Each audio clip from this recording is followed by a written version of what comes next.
నేను పార్టీ చెప్తానన్నాను. మీరు అన్నారు కదా రిచ్ అమ్మాయి, నాకు ఆ మాట చాలా నచ్చింది మీ అమ్మాను. సో అందుకే మీకు ఆటో ఇవ్వాలనుకున్నాను. నా భర్త ముసలుడైనా నేను అన్న మాటకి పెడతానన్నాను.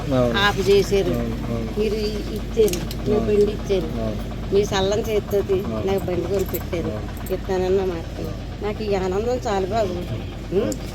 ఉన్నాను బాబు, నా వ్యవసాయం కూడా పోసుకొని మీరు అందరూ చల్లగా ఉంటే మీ నీళ్ళలో నేను బతికేస్తాను. నా కొడుకులు లేరు బాబు, మీరందరూ చూసుకోవాలమ్మా. బాధ ఉండేది. ఇప్పుడు లైఫ్ లాంగ్ ఆవిడ ఎన్ని రోజులు ఉంటే అన్ని రోజులు నా ఆటో నా కొడుకు ఇచ్చాడు. నాకు పోషించండి అని అల్లుండన్నా మనవాళ్ళన్నా అడుక్కుండే.